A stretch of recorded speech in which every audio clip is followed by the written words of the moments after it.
Hi viewers, welcome to Myra Media. ఆయన పార్టీలో సాధారణ కార్యకర్త. 2024లో అధిష్టానం ఆయనను గుర్తించి ఆయన చేస్తున్నటువంటి కార్యక్రమాలను గుర్తించి ఆయనకి ఎర్రగొండపాలెం అభ్యర్థిగా అవకాశం ఇవ్వడం, పార్టీ అనేక రకాలుగా మలుపులు తిరిగినప్పటికీ, అధికారం కోల్పోయినప్పటికీ కొత్త వ్యక్తి అయినా ఆ నియోజకవర్గంలో దూసుకురావడం, మొదటిసారి ఎమ్మెల్యేగా అసెంబ్లీలో అడుగుపెట్టడం, అసలు వారి ఫీలింగ్ ఏంటి, అసెంబ్లీకి వెళ్ళిన తర్వాత మొదటి సమావేశాలు ప్రమాణ స్వీకారాంతరం కూడా అయిపోయినవి, వాటి పరిస్థితి ఎలా సాగింది, రెండో రోజు ఎందుకు బాయ్కట్ చేయాల్సి వచ్చింది, అసలు ఎలక్షన్స్ తర్వాత ఆంధ్ర రాష్ట్రంలో జరుగుతున్నటువంటి పరిస్థితులకు సంబంధించి మనతో మాట్లాడటానికి ప్రస్తుతం మన మైరా స్టూడియోలో ఉన్నారు ఎర్రగొండపాలెం ఎమ్మెల్యే తాటిపత్రి చంద్రశేఖర్ గారు. నమస్తే సార్. నమస్తే అండి. ఎలా ఉన్నారు? బాగున్నాను సార్. ఫస్ట్ టైం ఎమ్మెల్యేగా మా స్టూడియోకి వచ్చారు. గతంలో మనం చాలా ఇంటర్వ్యూలు చేసినప్పటికి కూడా as MLA first time. Thank you very much. Thank you అండి. అయితే ఎమ్మెల్యేగా అసెంబ్లీలో అడుగుపెట్టిన ఆ మొదటి క్షణాలకు సంబంధించి ఏం చెప్తారు సార్? చాలా సంతోషం. ముందుగా మైరా టీవీ ప్రేక్షకులకి, వీక్షకులకి, మీకు నా నమస్కారం. చాలాసార్లు వైఎస్ఆర్ కాంగ్రెస్ పార్టీ వాణిని ప్రజలకు వినిపించడానికి అవకాశం మీరు అనేక సందర్భాల్లో మాకు ఇచ్చారు. ఖచ్చితంగా వైఎస్ఆర్ కాంగ్రెస్ పార్టీ చాలా గొప్ప పరిపాలన చేసింది. ఆ గొప్ప పరిపాలనని ప్రజలకు అందించడంలో అనేక కొత్త విభాగాలను సృష్టించి సచివాలయ వ్యవస్థని, వాలంటరీ వ్యవస్థని అనేక రకాలైనటువంటి కార్యక్రమాల ద్వారా ప్రజలకు చేరువైంది. గొప్ప విజయాన్ని నమోదు చేస్తుందని అనుకున్నాం. ఏం జరిగిందో అనేక అనుమానాలు ఉన్నాయి. అయినప్పటికీ కూడా ప్రజలు ఒక తీర్పు ఇచ్చారు, దాన్ని గౌరవిస్తూ మేము ఎన్నో సంవత్సరాల నుంచి మా కుటుంబ సభ్యులు కానీ, నేను కానీ ప్రజలకు సేవ చేయాలి, ప్రభుత్వంలో ఒక భాగస్వామిగా ఉండి పేదలుగా ఉన్నటువంటి వారిని, ప్రభుత్వంపై ఆధారపడినటువంటి వారిని ఆదుకోవాలి, ఒక మంచి పరిపాలన అందించాలనేటటువంటి ఉద్దేశంతో రాజకీయాల్లోకి వచ్చాం. జగనన్న గారు నన్ను గుర్తించి సీట్ ఇవ్వటం, ఈ సమయంలో కూడా ఎర్రగొండపాలెం ప్రజలు నన్ను గెలిపించటం, వారికి హృదయపూర్వకంగా ధన్యవాదాలు, కృతజ్ఞతలు తెలియజేసుకుంటూ ఈ కష్టకాలంలో జగనన్న గారికి అండగా నిలబడే అవకాశం ఆ దేవుడు నాకు ఇచ్చినందుకు నిజంగా దేవుడికి కూడా హృదయపూర్వక ధన్యవాదాలు తెలియజేసుకుంటున్నా. గొప్ప అనుభూతి. ఎవరికైనా కానీ శాసనసభలో అడుగు పెట్టడం అనేది ఒక డ్రీమ్గా ఉంటుంది. ఆ డ్రీమ్ని నెరవేర్చినటువంటి జగనన్న గారికి కృతజ్ఞతలు తెలియజేసుకుంటాను. మొట్టమొదటిగా చాలా సంతోషంగా అనిపించింది. 175 మంది ఎమ్మెల్యేల్లో ఒకరినిగా నేను ఉండడం అనేది అది నిజంగా నాకు సంతోషం ఇచ్చినటువంటి అంశం.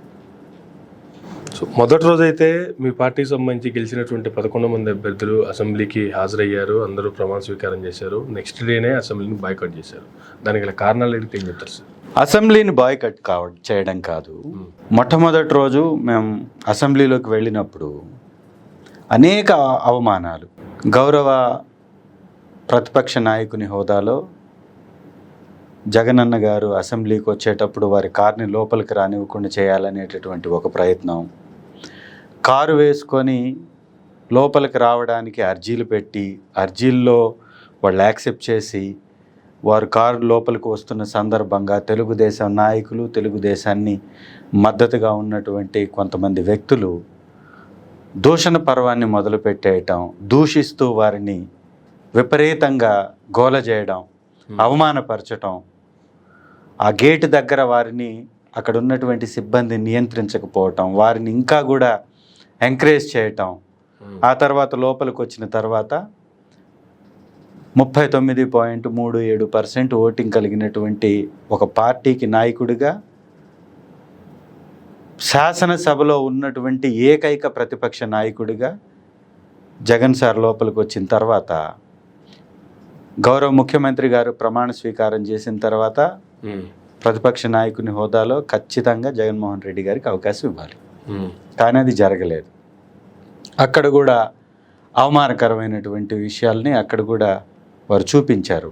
పక్షపాతం చూపిస్తూ వారు చేసినటువంటి అవమానం కానీ, లేదా జగన్ సార్ని నిందిస్తూ తిడుతూ పామును చంపినట్టు చంపాలి, తలపై కొట్టి అన్నటువంటి వ్యక్తిని స్పీకర్గా వారు ఎంచుకోవటం, కావాలని వారినే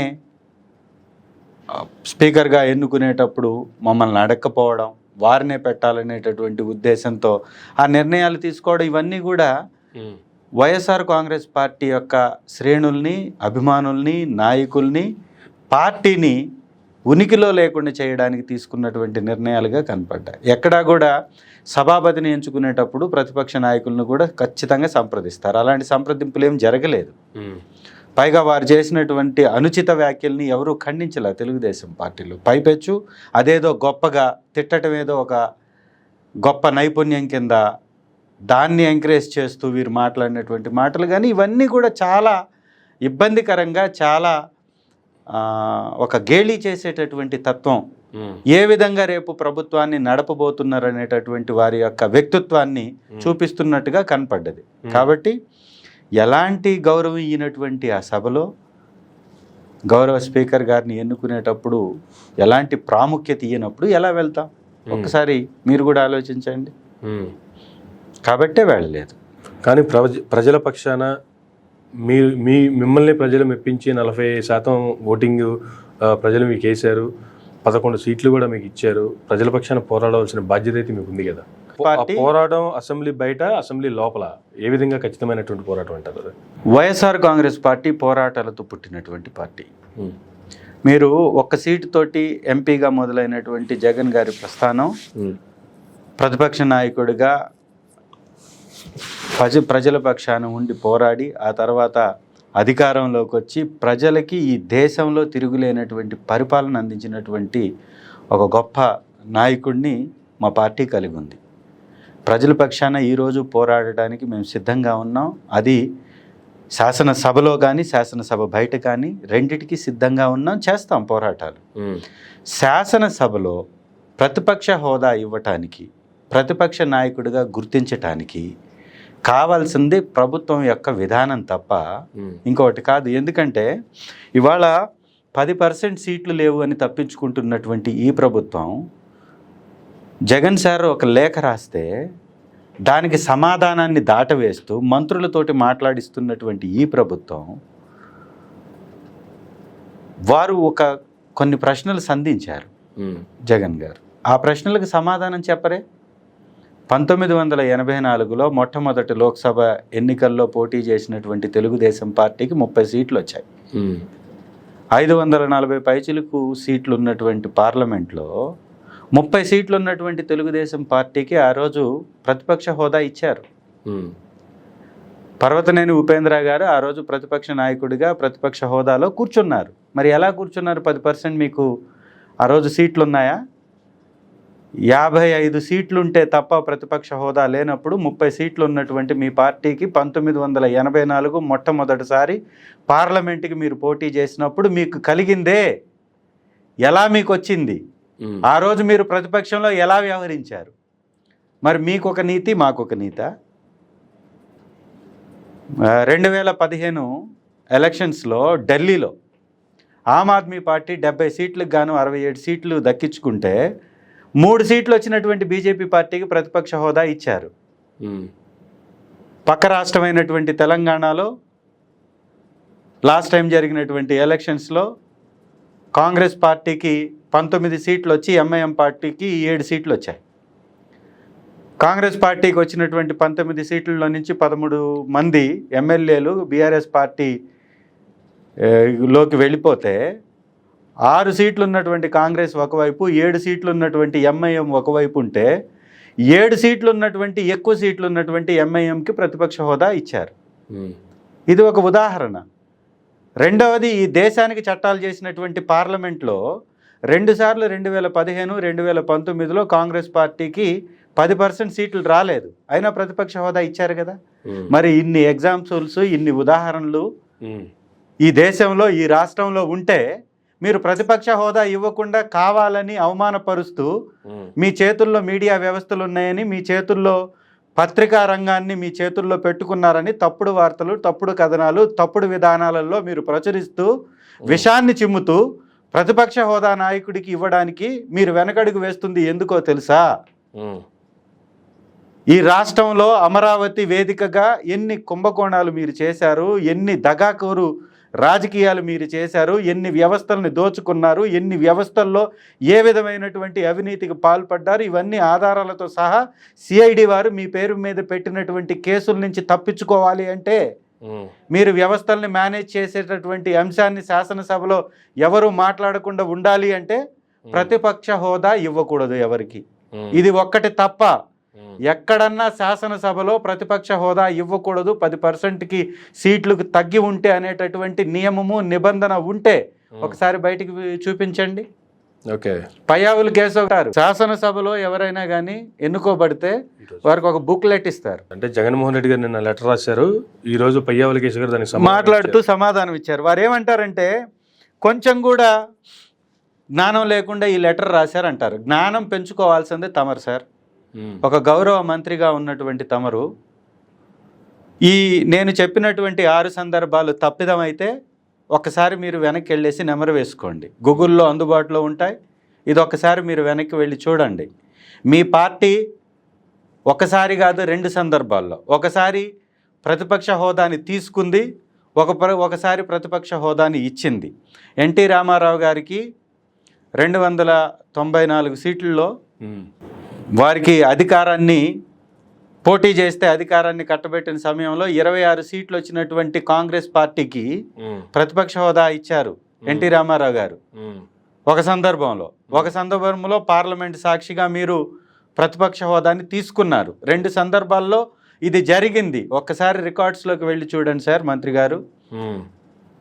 రెండవది, ఈ ఉదాంతాలన్నీ పక్కన పెడితే ప్రతిపక్షం అంటే ప్రజాపక్షం.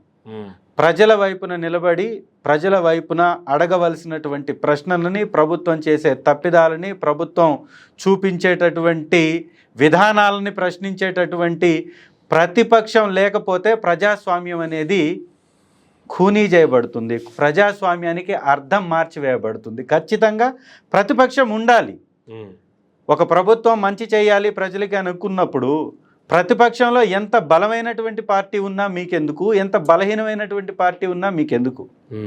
ఎప్పుడు మీరు డినై చేయాలి ప్రతిపక్ష హోదాని వైఎస్ఆర్సీపీకి?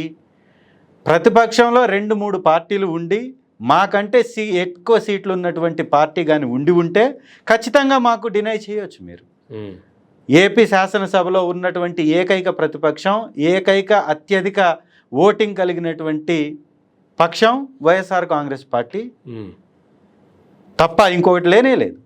అన్ని అర్హతలు, అన్ని విధాల ప్రతిపక్ష హోదా కలిగినటువంటి మా పార్టీకి మీరు ప్రతిపక్ష హోదా ఇవ్వకుండా మా నాయకుడిని మీరు అవమానపరుస్తున్నారంటే ఇది కావాలని చేసేటటువంటి దుర్మార్గ చర్య తప్ప ఇంకోటి కానే కాదనేది స్పష్టంగా కనపడుతుంది.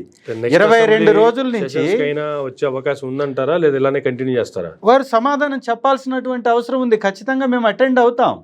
కానీ మీ విధానం ఏంటి చెప్పాలి. మీరు చూపిస్తున్నటువంటి విధానాలలో మీరు ప్రశ్నించేటటువంటి గొంతుల్ని నొక్కివేయాలనేటటువంటి విధానం కనపడుతుంది అని మేము మీకు సూటిగా అడుగుతున్నాం. అవునా కాదా సమాధానం చెప్పాల్సినటువంటి అవసరం ఉంది. వైఎస్ఆర్ కాంగ్రెస్ పార్టీకి మీరు ప్రతిపక్ష హోదా ఇవ్వకపోవడానికి కారణం ఏంటి? 2 సందర్భాల్లో మీ పార్టీ దక్కించుకొని ఇచ్చి ఉన్న తర్వాత కూడా మీరు ఇవ్వట్లేదంటే ఎందుకు భయపడుతున్నారా?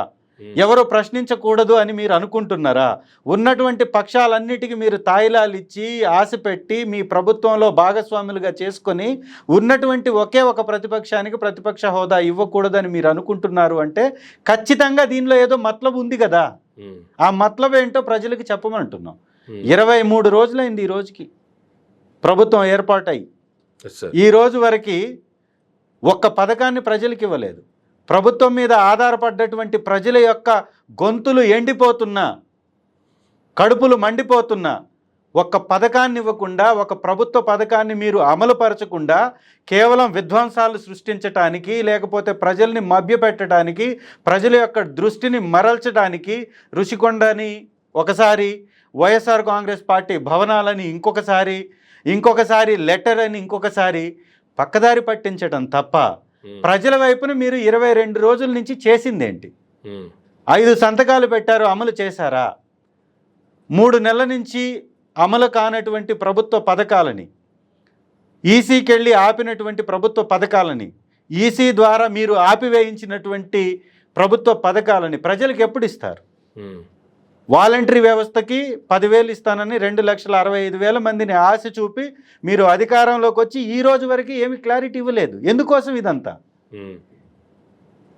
మెగా డిఎస్సి 25,000 ఉద్యోగాలు ఇస్తానన్నటువంటి మీరు దగా చేస్తూ 10,000 ఉద్యోగాలకి నోటిఫికేషన్ ఇచ్చి 16,000 ఉద్యోగాలని మేమిచ్చినటువంటి 6,000 ఉద్యోగాలను కూడా కలుపుకొని మీరు నోటిఫికేషన్ ఇచ్చారంటే ఎందుకు ఇంత దగా?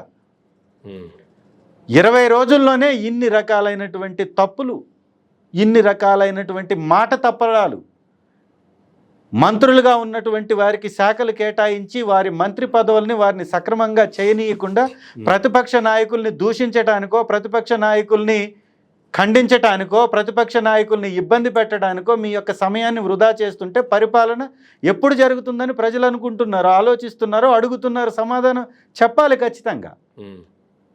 ఇవన్నీ శాసనసభలో అడుగుతామని ఆ హోదా ఇవ్వకుండా తప్పించుకునేటటువంటి ప్రయత్నం చేస్తున్నారు. హోదా ఎందుకోసం కావాలో ఒకసారి అమర్ గారు మీరు కూడా గమనించాలి సార్. ప్రతిపక్ష హోదా ప్రోటోకాల్, శాలరీస్, అలవెన్సెస్ ఇలాంటి వాటి కోసం 10% లేకపోతే ఇవ్వకూడదు అనుకుంటే ఇవ్వకండి. మేము అడుగుతుంది ప్రజల పక్షాన పోరాడడానికి కావాల్సినటువంటి ప్రోటోకాల్ అడుగుతున్నాం. అది ఇవ్వడానికి మీకేం ఇబ్బంది? పార్లమెంట్ సాక్షిగా, శాసనసభ సాక్షిగా ఇన్ని ఉదాంతాలు, ఇన్ని ఉదాహరణలు కళ్ళ ముందు కనపడుతున్నప్పుడు మీకు ఇవ్వడానికి ఉన్నటువంటి నష్టం ఏంటి? మీకు ఉన్నటువంటి భయం ఏంటి? ఎందుకు మీరు భయపడుతున్నారు? 164 మంది శాసనసభ్యులు కలిగినటువంటి మీకు 11 మంది ప్రశ్నిస్తే తట్టుకునేటటువంటి శక్తి లేదా? శక్తి లేకే మీరు అడ్డుకునేటటువంటి ప్రయత్నం చేస్తున్నారా? ఖచ్చితంగా సమాధానం చెప్పాలి. అయితే అసెంబ్లీ సమావేశాలకు ముందు పార్టిసిపేట్ చేసినటువంటి ఎమ్మెల్యే క్యాండిడేట్లు అందరితో కలిపి జగన్మోహన్ రెడ్డి గారు ఒక మీటింగ్ నిర్వహించడం, ఆ తర్వాత ఆ మీటింగ్లో కూడా ఆయన ఒక సుదీర్ఘ ప్రసంగం చేయటం కూడా జరిగింది. అసలు ఓటమికి గల కారణాలు లేదు, ఆ రోజు అందరూ అభ్యర్థులు కలిశారు కాబట్టి ఓటమిని ఏ విధంగా సమీక్షించారు, ఓటమికి గల కారణాలను ఏ విధంగా అంచనాలు వేశారు, అప్పటి వరకు రకరకాలుగా ఎవరికి నచ్చినట్టు వాళ్ళు ప్రెస్ మీట్లు పెట్టడం కావచ్చు, ఎవరికి నచ్చింది వాళ్ళు మాట్లాడటం కావచ్చు, రకరకాలుగా జరిగిపోయింది. బట్ అందరూ ఒక చోట అసెంబ్లీ అయినప్పుడు ఆ రోజు ఓటమి గల కారణాలని ఏ విధంగా విశ్లేషించారు సార్? సార్, అందరం సమీక్షించుకున్నాం. ఒక్కొక్క జిల్లాలో ఒక్కొక్క రకమైనటువంటి పరిస్థితి ఉంటుంది. ఓటమికి అనేక కారణాలు ఉన్నాయి, అనేక అనుమానాలు ఉన్నాయి. ఈవీఎం మీద అనుమానాలు ఉన్నాయి, కారణాలు ఉన్నాయి, కొన్ని తప్పిదాలు ఉన్నాయి. అన్నీ సమీక్షించుకున్నాం. ఏది ఏమైనప్పటికీ కూడా వైఎస్ఆర్ కాంగ్రెస్ పార్టీ ఈ రాష్ట్రంలో అత్యధికమైనటువంటి ఓటింగ్ సాధించినటువంటి రెండవ అతిపెద్ద పార్టీ. ఈరోజు మాకు 40% ఓటింగ్ ఇచ్చారు. తెలుగుదేశం పార్టీ 2014లో 23 సీట్లు గెలిచిన సందర్భంగా వారికి వచ్చినటువంటి పర్సెంటేజ్ 39.17 అయితే 11 సీట్లు వచ్చినప్పటికీ కూడా మాకు వచ్చినటువంటి పర్సెంటేజ్ 39.37. అంటే వారికంటే దాదాపుగా 0.2 to 0.3% అధికంగా మేము సాధించాం. ఈ రాష్ట్రంలో వైఎస్ఆర్ కాంగ్రెస్ పార్టీ తీసుకొచ్చినటువంటి సంస్కరణలు విద్య, వైద్య, ఆరోగ్యపరమైనటువంటి లేదా పారిశ్రామిక విధానాలు కావచ్చు, లేదా అనేక రకాలైనటువంటి పోర్టుల నిర్మాణం కావచ్చు, ఈ రాష్ట్ర ప్రజల భవిష్యత్తును మార్చివేసే విధంగా జరిగినటువంటి సంస్కరణలు కావచ్చు, ఇవన్నీ కూడా ఈ దేశంలో ఏ ఒక్క పార్టీ చేయని విధంగా మేము చేశాం. కాబట్టి ప్రజల్లో కూడా ప్రీ పోల్ ముందు చేసినటువంటి సర్వేల్లో కానీ, పోస్ట్ పోల్లో చేసినటువంటి సర్వేల్లో కానీ ఎక్కడా కూడా వ్యతిరేకత పార్టీ మీద కానీ ప్రభుత్వం మీద కానీ కనపడలేదు. మరి ఏం జరిగిందో ఆ భగవంతుడికే తెలుసు. నిర్ణయం వచ్చింది, ఆ నిర్ణయాన్ని మేము కూడా స్వాగతించాం. ప్రభుత్వాన్ని వారికి పెద్ద ఎత్తున ఏర్పాటు చేసే అవకాశం తెలుగుదేశం పార్టీకి కలిగింది. వారిని మంచి పరిపాలన అందించమని అడుగుతున్నాం. మరి ఎందుకు ఈ రకంగా పెట్టరేగిపోతున్నారో, విధ్వంసకాండ సృష్టిస్తున్నారో, ఎందుకు ఈ రకమైనటువంటి దాడులు చేస్తున్నారో, ఇది అంతా కక్షపూరిత రాజకీయాలకు వేదికగా మార్చేస్తున్నారో, వివక్ష రాజకీయాలు చేయడానికి పూనుకుంటున్నారో, ఇదంతా చూస్తే వారి యొక్క రాజకీయం కేవలం ఆర్థికంగా బలపడడానికి, వారి యొక్క రాజకీయం కక్ష తీర్చుకోవడానికి తప్ప ప్రజలపై ప్రేమతో కాదు అనేది అర్థమవుతుంది. పథకాలు ఇచ్చి, పథకాల ఆశ చూపి ఒక్కొక్క పథకానికి తిలోదకాలు ఇస్తున్నటువంటి విధానాన్ని ఒక్కసారి చూడండి. మేము ఎక్కడైతే పథకాలను ఇచ్చామో ఆ పథకాలన్నింటినీ అమలుపరిచాం. చంద్రబాబు నాయుడు గారు పోలవరాన్ని 2 సంవత్సరాల్లో కంప్లీట్ చేస్తానని ఏకంగా సాక్షాత్తు ఎన్డీఏ కూటమిలో భాగస్వామి అయినటువంటి అమిత్ షా గారు ఇక్కడికి వచ్చి ఏపీ రాష్ట్రంలో ప్రచారం చేస్తున్న సందర్భంగా ఎన్డీ గవర్నమెంట్కి ఇక్కడ శాసనసభలో అక్కడ పార్లమెంట్లో పోటీ చేసి గెలిపించండి, మీకు పోలవరాన్ని 2 సంవత్సరాల్లో కంప్లీట్ చేస్తానని మాట ఇచ్చినటువంటి ఇదే ఎన్డీఏ కూటమి గెలిచిన వెంటనే ఒక అబద్ధపు మాటల్ని ప్రెస్ మీట్ పెట్టి చెప్తున్నారు. పోలవరం సాక్షిగా చంద్రబాబు నాయుడు గారు గౌరవ ముఖ్యమంత్రి హోదాలో వారు చెప్పినటువంటి అబద్ధాలను చూస్తే విస్తుపోతున్నారు జనాలు. వారు కట్టిన నిర్మాణం కొట్టకపోయింది, వారు దిగిపోయిన 12 రోజుల్లో కొట్టకపోయింది. కొట్టకపోవడానికి కారణం 2 కిలోమీటర్ల వెడల్పులో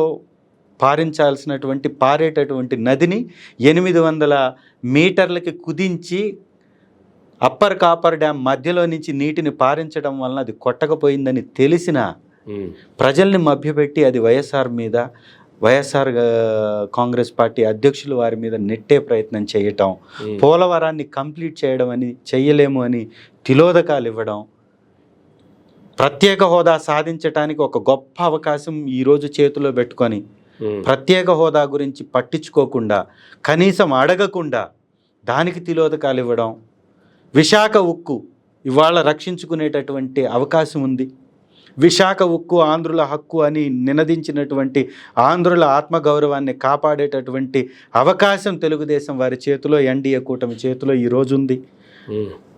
ప్రైవేటీకరణ చేయకుండా అడ్డుకోవాలి అంటే ఖచ్చితంగా ఎన్డీఏ మద్దతు కావాలి. ఎన్డీఏలో ఈరోజు ఒక పెద్ద బలమైనటువంటి మిత్రపక్షంగా ఉన్నటువంటి తెలుగుదేశం, జనసేన ఈ మిత్ర కూటమి ఇవాళ గట్టిగా అడిగితే విశాఖ ఉక్కును కాపాడుకోవచ్చు, దానికి తిలోదకాలు ఇస్తున్నారు.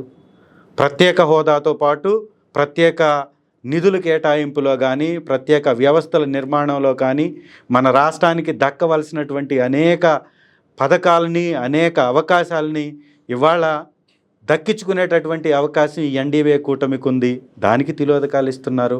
ప్రజల పక్షాన పోరాడి ప్రజల కోసం ఒక నిర్మాణాలని చేపట్టి ఉద్యోగ అవకాశాలని, ఉపాధి అవకాశాలని, అలాగే సంపద సృష్టిస్తామని పదే చెప్పినటువంటి చంద్రబాబు నాయుడు గారు దాన్ని నెరవేర్చుకునే అవకాశం వారి చేతిలో ఉంది, దానికి తిలోదకాలు ఇస్తూ ఇవాళ దాడులనే నమ్ముకున్నారు. భయపెట్టడమే వారి అస్త్రంగా, విధానంగా మార్చుకున్నారు. వీటన్నిటిని చూస్తే ఈ రాష్ట్రాన్ని అంధకారంలోకి నెట్టబోతున్నారు వీరందరూ అనేది మాత్రం ఖచ్చితంగా కనపడుతుంది. ఇది దుర్మార్గం. ప్రజలు కూడా పెద్ద ఎత్తున దీన్ని గమనించాలి, పెద్ద ఎత్తున దీన్ని అడ్డుకోవాలి, ప్రశ్నించాలి. ఖచ్చితంగా ప్రజాస్వామ్యాన్ని నిలబెట్టుకోవాలని ఖచ్చితంగా వారికి కూడా పిలిపిస్తున్నాం. ఈ రాష్ట్రంలో ఏకైక ప్రతిపక్షంగా ప్రజల వైపు నిలబడి బాధ్యత ఉండేటటువంటి వైఎస్ఆర్ కాంగ్రెస్ పార్టీ నాయకుడిగా, ఒక ఎమ్మెల్యేగా ఖచ్చితంగా మాటిస్తున్నాం. ప్రజలకి చంద్రబాబు నాయుడు గారు, పవన్ కళ్యాణ్ గారు, అలాగే బీజేపీ పార్టీ ఏవైతే హామీలు ఇచ్చారో ఆ హామీలన్నీ నెరవేర్చకపోతే మీ వైపున ఉండి పోరాడి అవి నెరవేర్చే విధంగా ఖచ్చితంగా పోరాటం శాసనసభలో కానీ, పార్లమెంట్లో కానీ, బయట కానీ ఖచ్చితంగా చేస్తామని మాటిస్తున్నాం. అయితే మొదటగా ఎలక్షన్ కౌంటింగ్ అయిపోయిన తర్వాత ఈవీఎంల మీద రకరకాల అనుమానాలు కావచ్చు. ఆంధ్ర రాష్ట్రంలోనే కాకుండా పక్కన ఉన్నటువంటి చుట్టుపక్కల రాష్ట్రాల్లో కూడా దేశవ్యాప్తంగా దీని మీద ఒక విప్లవం మొదలు కాబోతున్నటువంటి తరుణంలో ఋషికొండ మొదటగా భవనాలకు సంబంధించి ఒక అంశం లేపటం కావచ్చు, ఆ తర్వాత దాన్ని డైవర్ట్ చేసేదానికి వైఎస్ఆర్సీపీ కార్యాలయాలు కూల్చడానికి సంబంధించి కావచ్చు, ఆ తర్వాత మరలా జగన్మోహన్ రెడ్డి గారి సెక్యూరిటీకి సంబంధించి ఆయన అంత సెక్యూరిటీ వాడారు, ఇంత సెక్యూరిటీ వాడారు అనే దానికి సంబంధించి సెక్యూరిటీ ఇష్యూస్ బయటికి తీసుకురావటం కావచ్చు. ఇలా డైవర్ట్ చేస్తున్నారా, లేదు నిజంగా వైఎస్ఆర్ కాంగ్రెస్ పార్టీకి ప్రజలిచ్చిన తీర్పు కావచ్చు, లేదు ఇది ప్రజలిచ్చిన తీర్పు కరెక్ట్గానే ఉంది కానీ ఈవీఎంల తీర్పు ఇది కూటమికి వచ్చింది అనేటువంటిది అనుమానాలు కూడా ఉన్నాయా? నేనేమంటానండి సార్, ఈవీఎంల మీద అనేక అనుమానాలు ఉన్నాయి. ఇది మన రాష్ట్రంలోనే కాదు, దేశంలో, దాంతోపాటు ప్రపంచంలో కూడా అనేక దేశాలు ఈవీఎంలను బ్యాన్ చేశాయి. బ్యాలెట్ని నమ్ముకొనే ఓటింగ్ చేస్తున్నాయి. ఎగ్జాంపుల్కి హిందూపురందే చాలా రోజుల నుంచి చర్చ జరుగుతుంది. Yes sir. ఒక వార్డులో కౌన్సిలర్గా ఉన్నటువంటి కుటుంబ సభ్యులు వేసినటువంటి ఓట్లు కూడా అక్కడ వైఎస్ఆర్సీపీకి నమోదు అవ్వలేదు. వారి సొంత పార్టీ సొంత కుటుంబ సభ్యులు వేసుకున్నటువంటి ఓట్లే కనపడకుండా కేవలం 2 ఓట్లే కనపడుతున్నాయి అంటే ఏమైపోయాయి ఈ ఓట్లన్నీ? అదే మేము ప్రశ్నిస్తున్నాం. దాంతోపాటుగా ఈ భారతదేశంలో అనేక రాష్ట్రాల్లో ఈవీఎంల మీద అనేక సందర్భాల్లో అనుమానాలు వ్యక్తం చేశారు. ఏకంగా చంద్రబాబు నాయుడు గారు ఓడిపోయిన సందర్భంగా 2019లో చేసినటువంటి వ్యాఖ్యలను ఒకసారి గుర్తు చేసుకున్నాం. ఇది వారి మాటల్లోనే వినండి. ఈవీఎంల మీద మేనేజ్ చేసేటటువంటి అవకాశం ఉంది అని నిపుణులు చెప్తున్నారు. ఇది వైఎస్ఆర్ కాంగ్రెస్ పార్టీ నాయకులు చెప్పే మాట కాదు. అనేక అనుమానాలు. దీనికి బలం చేకూరుతూ ఎలా జరిగిందంటే, జగన్మోహన్ రెడ్డి గారి కంటే 1 ఓటైనా మెజారిటీ ఎక్కువ రావాలి తెలుగుదేశం పార్టీ నాయకులకి వచ్చేలాగా జరిగింది. అలాగే 3 రాజధానుల్ని ప్రజలు తిరస్కరిస్తున్నారనేటటువంటి భావన రావాలి అంటే 3 ప్రాంతాల్లో 1 సీటు కూడా లేదా విపరీతమైనటువంటి వ్యతిరేకత కనపడ్డట్టుగా చూపించాలి. జరిగింది. ఓకే. అలాగే లోకేష్ గారు పెద్ద ఎత్తున మెజారిటీ తోటి గెలవాలి, గెలిచారు. పవన్ కళ్యాణ్ గారికి పెద్ద మెజారిటీ రావాలి, వచ్చింది. వైఎస్ఆర్ కాంగ్రెస్ పార్టీకి బలమైనటువంటి నియోజకవర్గాలుగా ఉన్నటువంటి కడప లాంటి ప్రాంతాల్లో ఓడగొట్టినట్టు చూపించాలి, జరిగింది.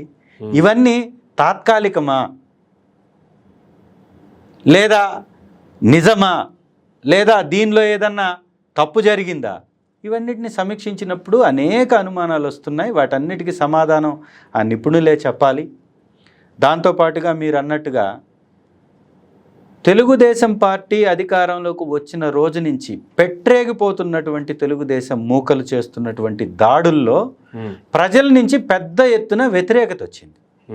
ప్రజలు ఏంటి తెలుగుదేశం పార్టీ ఇందుకోసమా గెలిచింది అని నిలదీస్తున్నటువంటి సందర్భం నుంచి డైవర్ట్ చేయడానికి రిషికొండ వైపుకి కెమెరాలని మలుపు తిప్పారు. వాళ్ళ చేతిలో ఉన్నటువంటి జేబు సంస్థలు, మీడియా వ్యవస్థలు, కొన్ని వారి కోసమే పనిచేసేటటువంటి పత్రికల యొక్క దృష్టి ఎప్పుడూ జగన్మోహన్ రెడ్డి గారి వ్యక్తిత్వ హననం చేయటమే వారి పనిగా పెట్టుకొని రిషికొండ వైపుకు తిప్పారు. ఎస్, రిషికొండ వైపున చెప్పినప్పుడు 9 ఎకరాలలో అద్భుతమైనటువంటి భవనాలని అతి తక్కువ ఖర్చుతో ప్రపంచంలోనే గొప్ప నిర్మాణాలలో ఒక మంచి నిర్మాణంగా అక్కడ గవర్నమెంట్ భవనాలు నిర్మిస్తే వాటిని కూడా విష ప్రచారానికి వాడుకుంటున్నారు.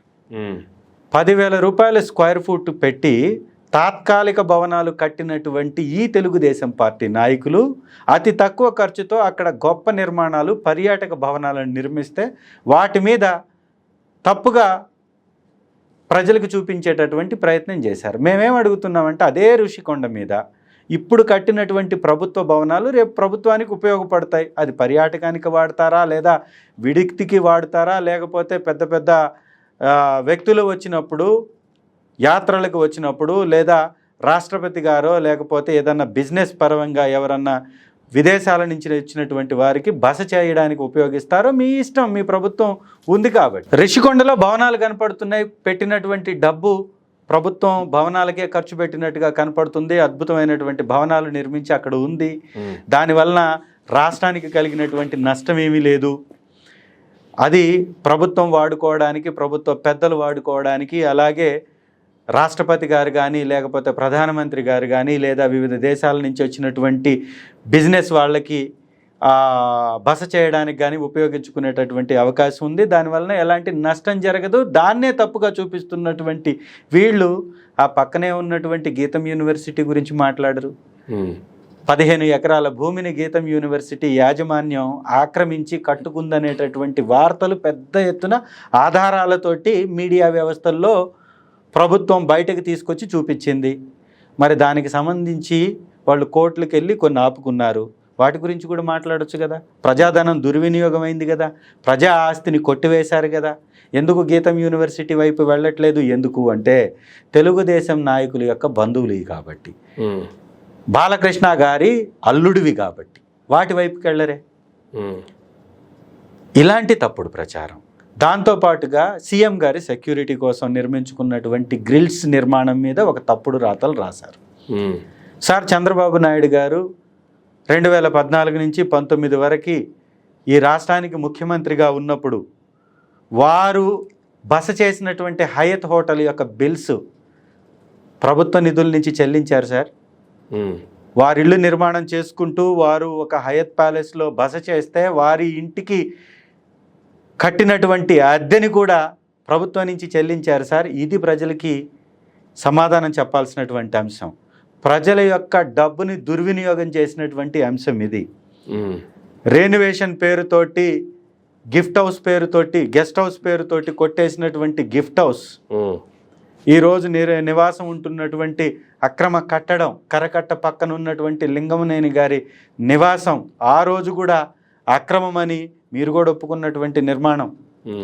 దానిలో హెలిప్యాడ్ నిర్మించడానికి, దానికి పోవడానికి, అప్రోచ్ నిర్మాణం చేయడానికి, రోడ్డు నిర్మాణం చేయడానికి, కాళ్ళు కడుక్కోవడానికి, కిందకి దిగడానికి, కృష్ణానదిలోకి దిగడానికి నిర్మించినటువంటి నిర్మాణాలకి ఖర్చు పెట్టినటువంటి డబ్బంతా ప్రభుత్వ ధనాన్ని 100 కోట్లని వెచ్చించారు సార్. వాటికి సమాధానం చెప్పండి. 2016లో మీరు ఒక జీవో తీసుకొచ్చారు. 2016లో మీరు తీసుకొచ్చినటువంటి జీవో ఆధారంగా విజయవాడ నడిబొడ్డులో ఉన్నటువంటి ఆటో నగర్లోని తెలుగుదేశం పార్టీ ఆఫీస్ కానీ, మీరు ఇప్పుడు స్టేట్ ఆఫీస్గా వాడుతున్నటువంటి తెలుగుదేశం ఆఫీస్ కానీ, 6 ఎకరాల భూమిలో నిర్మించినటువంటి మీ రాష్ట్ర కార్యాలయం, 4 ఎకరాల భూమి డీకే పట్టా, వేరే రైతుల పేరు మీద ఉన్నటువంటి భూమి, 2 ఎకరాలు మరుగు ప్రవహించేటటువంటి కాలువ పారంబోకుని తీసుకున్నారు. 6 ఎకరాల్లో నిర్మించారు. ఏ విధంగా తీసుకున్నారు సార్ మీరు? అట్లాగే మీరు 2016 జీవోకు అనుకూలంగా తీసుకున్న అనేక కార్యాలయాలు, తెలుగుదేశం కార్యాలయాలు ఎన్నెన్ని ఫ్లోర్లు మీరు నిర్మించారు సార్? అదే ప్రకారం, అదే మీరు తీసుకొచ్చేటటువంటి జీవో ప్రకారం తీసుకొని 2 ఫ్లోర్లు నిర్మించినటువంటి మా భవంతుల్ని మీరు బూచీగా చూపించి అక్రమంగా మీరు కూల్చివేతలు చేస్తూ తప్పుడు ప్రచారాలు చేస్తున్నారే. మరి మీరు పొందినటువంటి విధంగా, మీరు తెచ్చినటువంటి జీవోకి అనుకూలంగా మేము కట్టిన భవనాలు అక్రమం అయితే మరి మీరు కట్టినటువంటి భవనాలన్నింటినీ కూల్చివేయాలా లేదా? లక్షలాది రూపాయలు పర్మిషన్స్కి కట్టాం. మీరే జీవో ప్రకారం ఎంత అయితే మీరు కోట్ చేశారో ఆ కోట్ చేసినటువంటి రేటుకే మేము కూడా భూమిని తీసుకున్నాం. చట్టసభకి ఆమోదంతో, జీవోల ఆమోదంతో, అన్ని అనుమతులతోటి నిర్మించినటువంటి భవనాలని అక్రమమని కూల్చివేస్తున్నారే. మరి అక్రమం అయితే కోర్టుకు వెళ్ళి కోర్టు డిసిషన్ వచ్చిన దాకా ఆగి ఎందుకు చేయట్లేదు? కోర్టు మీకు ఇలాంటి చర్యలు తీసుకోవద్దు, ప్రభుత్వం వ్యతిరేక విధానాలని అవలంబించొద్దు, చట్టాలకి వ్యతిరేకంగా మీరు ఏ నిర్ణయం తీసుకోవద్దని చెప్పిన తర్వాత కూడా మీరు కూల్చివేతలు చేశారు అంటే ఇది పక్షపాత ధోరణి. ఇది కావాలని చేస్తున్నటువంటి ఒక తప్పుడు విధానం తప్ప ఇంకోటి కానే కాదు. ఇవన్నీ కూడా ప్రజల యొక్క దృష్టిని మరల్చడానికి చేసినటువంటి పనులు తప్ప ఇంకోటి కాదు. గతంలో చంద్రబాబు నాయుడు గారి పెట్టారు, ఉదయాన్నే సూర్యోదయానికంటే లోపుగా కూల్చకూడదు, లేదు సాయంత్రం సూర్యాస్తమయం తర్వాత కూడా కూల్చకూడదు, ఆదివారం ఇటువంటి కూల్చివేతలు జరపకూడదు అనేటువంటిది ఆయన ఒకటి ఇష్యూలు లేవనైతే దానికి సంబంధించి లోకేష్ గారు ఒక ట్వీట్ కూడా పెట్టారు. ఢిల్లీలో నోయిడాలో 20% ఏ విధంగా అక్రమంగా ఉంటే కూల్చేశారు, ఆదివారం రోజు మధ్యాహ్నం 2 గంటలకు కూల్చారు, చెన్నైలో ఏ విధంగా కూల్చారు, ఇటువంటి కొన్ని కోట్ చేస్తూ ఆయన ఒక ట్వీట్ కూడా పెట్టారు. వారికి కొంచెం తెలుసుకోవాల్సిన అంశాలు చాలా ఉన్నాయి. నోయిడాలోని భవనాలు కూల్చడం అంటే అది చాలా పెద్ద భవనాల సముదాయం. ఆదివారం రోజు అయితే నివాసం ఉన్నటువంటి వారిని ఖాళీ చేయించేసి వారి కుటుంబ సభ్యులందరూ ఉంటారు కాబట్టి ఆ పక్కన ఉన్నటువంటి ప్రాంతంలో ఎక్కడా కూడా ఇబ్బంది జరగకుండా ఆ కుటుంబాలని దూర ప్రాంతాలకి పక్కకు పంపించి కూల్చివేయడంలో భాగంగా అలాంటి నిర్ణయం తీసుకొని ఉండొచ్చు. ఇక్కడ మీరు ఖాళీ స్థలాల్లో నిర్మిస్తున్నటువంటి భవనాలను కూల్చివేయడానికి మీకు అలాంటి అవసరం లేదు కదా. రెండవది, మీరు తెచ్చిన జీవో ప్రకారం కట్టిన కట్టడాలు కదా ఇవి, ఎలా కూల్చుతారు? ఒకవేళ కూల్చితే మీ నిర్మాణాలు కూడా కూల్చాలి కదా అంటున్నాం. ఒకవేళ మేము చేసింది తప్పు అయితే మీరు తెచ్చిన జీవో తప్పు అవుతుంది తప్ప ఇంకోటి కాదు కదా అని అడుగుతున్నాం. రెండవది, ఏ నిర్మాణం కూల్చాలన్నా 3 నోటీసులు సర్వ్ చేయాలి ప్రభుత్వం. నా దగ్గర ఒక ఆడియో కూడా ఉంది, మా ట్విట్టర్ వేదికగా కూడా మేము పోస్ట్ చేసాం. ఒక అధికారి కాల్ చేసి, సార్ మేము మీకు పాత డేట్లో మీకు నోటీస్ సర్వ్ చేస్తాం, కొంచెం తీసుకోండి సార్, మాకు ప్రభుత్వ పెద్దల యొక్క ఫోర్స్ ఎక్కువగా ఉంది అని ఒక అధికారి, ఎవరైతే ఆ భవన నిర్మాణ అనుమతులు ఇస్తారో అధికారి ఫోన్ చేసినటువంటి వాయిస్ని రికార్డ్ చేసి అది ట్విట్టర్లో కూడా పెట్టడం జరిగింది. అది ట్రెండ్ కూడా అయింది. ఒకసారి చూడండి, వినండి సార్. అంటే నోటీసులు ఇవ్వకుండా ఇచ్చినట్టుగా చూపించటం. నోటీసులు ఇవ్వాలి అంటే 3 నోటీసులు ఇవ్వాలి. మొట్టమొదటితో ఒక నోటీస్, తర్వాత రెడ్ నోటీస్ జారీ చేస్తారు. ఆ తర్వాత కూడా స్పందించకపోతే కూల్చివేతలు చేస్తారు అక్రమం అయితే. మరి 3 నోటీసులు ఇవ్వడానికి కొంత సమయం కూడా కావాలి కదా. మీరు వచ్చిన 20 రోజుల్లో 3 నోటీసులు ఎప్పుడు సర్వ్ అయ్యాయి? ఇది కూడా వారు చెప్పాల్సినటువంటి అవసరం ఉంది. వచ్చే మీరు 20 రోజులు ఆ వ్యవస్థకి పెద్దగా ఎవరు వ్యవహరిస్తున్నారు, ఆ వ్యవస్థ యొక్క మంత్రిత్వ శాఖని ఎవరు కంట్రోల్గా చూస్తున్నారు, ఎవరి ఆధీనంలో ఆ యొక్క నోటీసులు సర్వ్ అయ్యా, ఏ కమిషనర్ అయితే ఇచ్చాడని మీరు చెప్తున్నారో ఆ కమిషనర్కి ఇప్పటి వరకు తెలియలేదా? నిర్మాణాలు జరుగుతున్న తప్పిదాలని తెలుసుకోలేదా? ఒకవేళ ప్రభుత్వానికి సంబంధం లేకుండా కానీ ఒకవేళ నోటీసులు ఇచ్చారు అని వీరు చెప్తున్నారు కొంతమంది, అదే నిజమైతే అదే అధికారి గతంలో కూడా పనిచేశాడు కదా, ఎందుకు అప్పుడు నోటీసులు ఇవ్వలేదు? ఇవన్నీ కూడా వాళ్ళు చెప్పాల్సినటువంటి అంశం ఉంది, అవసరం ఉంది. వీరంతా చేస్తుంది ఒకటే, మభ్యపెట్టేటటువంటి ప్రయత్నం, దాటవేసేటటువంటి ప్రయత్నం, దృష్టిని మరల్చేటటువంటి ప్రయత్నం. ఇది తప్ప ఇంకోటి కానే కాదు. వైఎస్ఆర్సీపీ ఎలాంటి తప్పు చేయలేదు. అన్ని రాష్ట్రాలలో ఏ విధంగా పార్టీకి ఆఫీసుల్ని కేటాయించుకుంటారో, స్థలాలని లీజుకి తీసుకుంటారో అదేవిధంగా అన్ని అనుమతులతోటి, అన్ని జీవోలతోటి ఆఫీసుల నిర్మాణం జరుగుతుంది తప్ప ఇంకోటి కానే కాదు. వారు చేస్తుంది ఒక తప్పుడు అబద్ధపు ప్రచారం మాత్రమే. రెండవది, సెక్యూరిటీ తీసేయటం. చంద్రబాబు నాయుడు గారు ప్రతిపక్షంలో ఉన్నప్పుడు, అధికార పక్షంలో ఉన్నప్పుడు 2 సందర్భాలలో కూడా వారు ఉండేది ఎక్కడ? అమరావతిలో. వారి ఇల్లు బంజారా హిల్స్లో ఉంది, జూబ్లీ హిల్స్లో. ఇంటికి పోయేటటువంటి రోడ్డు నుంచి ఆ చివరి వరకు సెక్యూరిటీ ఏర్పాటు చేసి ఉంటుంది, బార్కెట్స్ ఏర్పాటు చేసి ఉంటుంది. ఎందుకు సార్? మరి మీ పక్క రాష్ట్రంలో ముఖ్యమంత్రి అయితే, మీరు పక్క రాష్ట్రంలో ప్రతిపక్ష నాయకులు అయితే, ఈ రాష్ట్రంలో ఉన్నటువంటి ప్రాంతంలో కూడా, తెలంగాణలో కూడా మీకు సెక్యూరిటీ ఏర్పాటు చేశారు కదా. మరి అలాంటిది ఒక ప్రతిపక్ష నాయకులు గారు ఉన్నటువంటి ఒక ప్రాంతానికి ఉన్నటువంటి బార్కెట్స్ని కూడా మీరు తొలగించారు అంటే ఏం చేయాలనుకుంటున్నారు? మీరు భద్రతను తొలగించి ఏం చేయాలనుకుంటున్నారు? ఇది వారి సమాధానం చెప్పాల్సినటువంటి అవసరం ఉంది. ఇది పూర్తిగా కక్ష సాధింపు చర్య, పూర్తిగా వైఎస్ఆర్ కాంగ్రెస్ పార్టీని అణగదొక్కేటటువంటి చర్య, మా మూలాలని చెరిపివేయాలని వారు ఆలోచిస్తున్నటువంటి చర్య తప్ప ఇంకోటి కానే కాదు. వైఎస్ఆర్సీపీ ఒక బలమైన క్యాడర్ కలిగినటువంటి పార్టీ.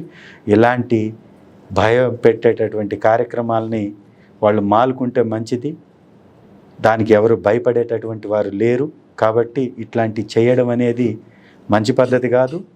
దీన్ని వాళ్ళు ఉపసంహరించుకొని ప్రజల వైపున ఉండి ప్రజల కోసం పనిచేస్తే ప్రజలు హర్షిస్తారు తప్ప 15 రోజులు 20 రోజుల్లోనే ఇంత అపవాదం మూటగట్టుకున్నటువంటి ప్రభుత్వం గతంలో ఎన్నడూ చూడలేదు. కానీ 2019లో చంద్రబాబు నాయుడు గారు ఓడిపోయినప్పుడు కావచ్చు, 2024లో జగన్మోహన్ రెడ్డి గారు ఓడిపోయినప్పుడు కావచ్చు, అప్పుడు చంద్రబాబు నాయుడు గారు ఈవీఎంల మీద ఆయన ఒక కామెంట్ చేశారు. ఇప్పుడు 2024లో మీ పార్టీకి సంబంధించి జగన్మోహన్ రెడ్డి గారు కూడా ఆయన ఒక అనుమానాన్ని వ్యక్తం చేస్తున్నారు. ఎవరు ఓడిపోతే వాళ్ళకి మాత్రమే అనుమానాలు ఎందుకు, గెలిచిన వాళ్ళకి ప్రజలు మ్యాండేటరీ ఇచ్చారనుకోకుండా, ఇప్పుడు మీకు 150 వచ్చినప్పుడు, 1 వచ్చినప్పుడు కూడా ప్రజలు ఇచ్చిన మ్యాండేటరీగా, ఇప్పుడు దానికి మించి 164 వచ్చినప్పుడు కూడా ప్రజలు ఇచ్చినటువంటి మ్యాండేటరీగా, కానీ ఎవరు ఓడిపోయినా ఈవీఎంల మీద ఎందుకు గొడవ చేయాల్సి వస్తుంది? సార్, మాకు బలమైనటువంటి ప్లేస్లో మేము వేసినటువంటి ఓట్లు కనపడనప్పుడు ఏం చేయాలి? ఎగ్జాంపుల్గా హిందూపురం ఒక బూత్నే చెప్పాను కదా. Yes sir. వాళ్ళ కుటుంబ సభ్యులు వేసినటువంటి ఓట్లే కనపడనప్పుడు అది ఏ విధంగా ప్రజలు ఇచ్చినటువంటి తీర్పుగా చూడాలి? అనుమానం వచ్చినప్పుడు వ్యక్తపరచడం అనేది అది ప్రజాస్వామ్యం ఇచ్చినటువంటి హక్కు. దాన్ని అది నిజమా అబద్ధమా తేల్చాల్సింది ఎలక్షన్ కమిషన్ వారు తేల్చాలి. వాళ్ళని తెలియనిద్దాం, దాని మీద మాట్లాడదాం తర్వాత. యాక్చువల్ కౌంటింగ్ రెండవది గారు కూడా ఒక కామెంట్ చేశారు, నా ఫ్యామిలీకి సంబంధించి నా మనుషులకు సంబంధించి 20 ఓట్లు ఉన్నాయి, కానీ నాకు వచ్చిన ఓట్లు కేవలం 4 ఓట్లు, ఇంత అన్యాయం ఎలా జరిగింది అనేటువంటిది ఆయన కూడా ఒక కామెంట్ చేశారు. ఎస్, వీటన్నిటికీ చాలామంది దేశంలో అనేక మంది ఈవీఎంలకు వ్యతిరేకంగా గళం విప్పుతున్నప్పుడు ఎలక్షన్ కమిషన్ వారు కూడా ఖచ్చితంగా స్పందించాలి. ఇలాంటి వ్యవస్థని రద్దు చేయడం వల్ల ప్రజాస్వామ్యంలో ఒక మంచి పద్ధతిని మీరు ఎంచుకున్నట్టే అవుతుంది తప్ప, అనేక మందికి అనుమానాలు ఉంటున్నప్పుడు వాటిని ఎందుకు కంటిన్యూ చేయాలి?